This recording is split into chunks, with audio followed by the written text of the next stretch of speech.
Rapist Prajwal ರೇವಣ್ಣಗೆ ಗರಿಷ್ಠ ಪ್ರಮಾಣದಲ್ಲಿ ಶಿಕ್ಷೆ ಆಗಬೇಕು ಅಂತ ಹೇಳಿ ಎಸ್ಪಿಪಿ ವಾದ ಮಂಡನೆಯನ್ನ ಮಾಡಿದ್ರೆ ಪ್ರಜ್ವಲ್ ಕಣ್ಣೀರನ್ನ ಹಾಕ್ತಾ ಶಿಕ್ಷೆ ಪ್ರಮಾಣ ಕಡಿಮೆ ಕೊಡಿ ಅಂತ ಜಡ್ಜ್ ಮುಂದೆ ಕೇಳಿದ್ದಾರೆ. ಇನ್ನು ಪ್ರಜ್ವಲ್ ಪರ ವಕೀಲರು ಕೂಡ ರಾಜಕೀಯ ಭವಿಷ್ಯದ ಬಗ್ಗೆ ಎಲ್ಲ ಪ್ರಶ್ನೆಯನ್ನ ಎತ್ತಿದ್ದಾರೆ. ಇದೇ ವಿಷಯವಾಗಿ ಇನ್ನಷ್ಟು ಡೀಟೇಲ್ ಆಗಿ ಇನ್ಫಾರ್ಮೇಶನ್ ಅನ್ನು ಕೊಡ್ತಾ ಹೋಗೋದಕ್ಕೆ ನೇರ ಸಂಪರ್ಕದಲ್ಲಿ ಕನೆಕ್ಟ್ ಆಗಿದ್ದಾರೆ ನಮ್ಮ ರಿಪೋರ್ಟರ್ ಮುನಿ.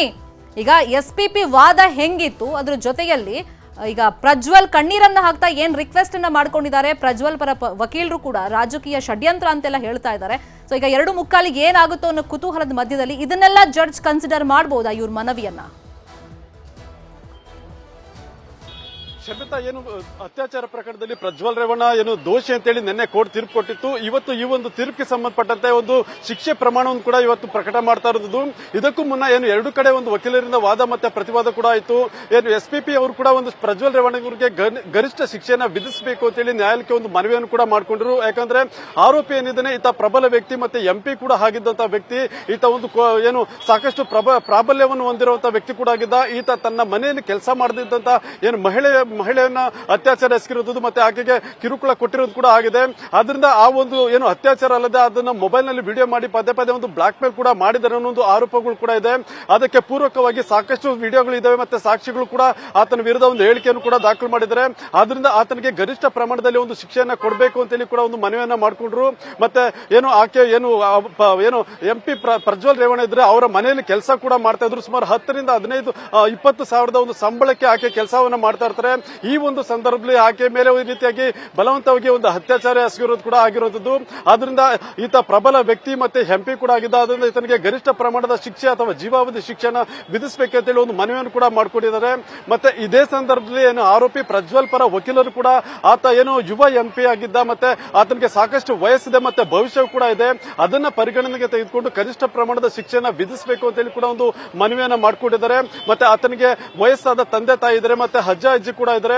ಇವೆಲ್ಲ ಒಂದು ಅಂಶಗಳನ್ನು ಕೂಡ ಪರಿಗಣನೆ ಮಾಡಬೇಕು ಅಂತೇಳಿ ನ್ಯಾಯಾಧೀಶರ ಮುಂದೆ ಒಂದು ಮನವಿಯನ್ನು ಕೂಡ ಮಾಡಿಕೊಂಡಿರುವಂತದ್ದು. ಮತ್ತೆ ಇದೇ ಸಂದರ್ಭದಲ್ಲಿ ನ್ಯಾಯಾಧೀಶರು ಕೂಡ ಆರೋಪಿ ಪ್ರಜ್ವಲ್ಗೆ ಏನು ನೀವೇನಾದ್ರೂ ಹೇಳ್ಕೊಳ್ಳೋದಿದೆಯಾ ಅಂತೇಳಿ ಕೂಡ ಒಂದು ಸೂಚನೆಯನ್ನು ಕೊಟ್ಟರು. ಈ ಒಂದು ಸಂದರ್ಭದಲ್ಲಿ ಪ್ರಜ್ವಲ್ ಕೂಡ ಕೆಲವು ಅಂಶಗಳನ್ನ ಅಲ್ಲಿ ಮುಂದಿಟ್ಟಿದ್ದಾರೆ. ಇದು ರಾಜಕೀಯ ದುರುದ್ದೇಶ ಪೂರ್ವಕವಾಗಿ ಆಗಿರುವಂತಹ ಘಟನೆ. ಇದು ಚುನಾವಣೆಗೆ ಕೇವಲ 6 ದಿನ ಇದ್ದಾಗಲಷ್ಟೇ ಈ ಒಂದು ವಿಡಿಯೋಗಳು ಬೆಳಕಿಗೆ ಬಂದಿದ್ದಾವೆ. ಇದು ದುರುದ್ದೇಶ ಪೂರ್ವಕವಾಗಿ ಆಗಿರುವಂತಹ ಕೃತ್ಯ. ಮತ್ತೆ ಆಕೆ ಇದುವರೆಗೂ ಕೂಡ ಏನು ನೇರವಾಗಿ ಬಂದ ದೂರನ್ನು ಕೊಟ್ಟಿರಲಿಲ್ಲ. ಕೇವಲ SIT ಅವರು ಹೇಳಿದ ವಿಡಿಯೋಗಳನ್ನ ಬಹಿರಂಗವಾದ ಬಳಿಕ ಆಕೆಯನ್ನು ಕರೆತಂದು ದೂರನ್ನು ಕೊಡಿಸಲಾಗಿದೆ ಅಂತೇಳಿ ಆರೋಪಗಳನ್ನು ಕೂಡ ಮಾಡಿದ್ದಾರೆ.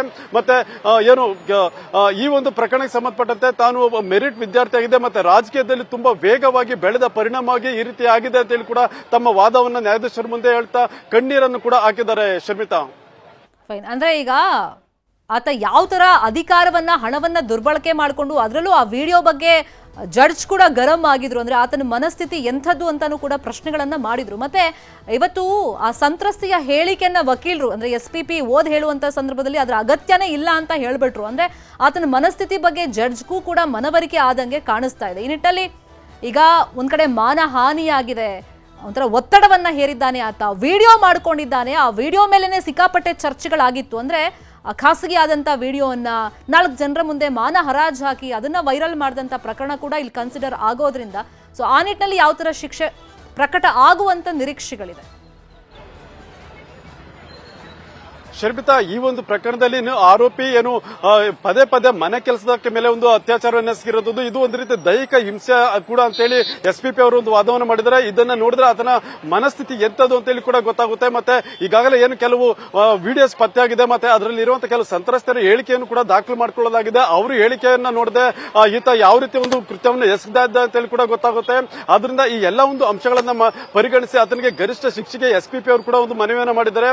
ಆದ್ರೆ ಏನು ಈಗಾಗಲೇ ಏನು ಪ್ರಜ್ವಲ್ ಪರ ವಕೀಲರು ಕೂಡ ಆತನ ವಯಸ್ಸು ಮತ್ತೆ ಪೋಷಕರ ಬಗ್ಗೆ ಒಂದು ಕನ್ಸಿಡರ್ ಮಾಡಬೇಕು ಮತ್ತೆ ಆತನ ರಾಜಕೀಯ ಭವಿಷ್ಯದ ಬಗ್ಗೆ ಕೂಡ ಯೋಚನೆ ಮಾಡಬೇಕು ಅಂತ ಹೇಳಿ ಕೂಡ ಒಂದು ಮನವಿಯನ್ನು ಮಾಡಿಕೊಂಡಿರುವುದು.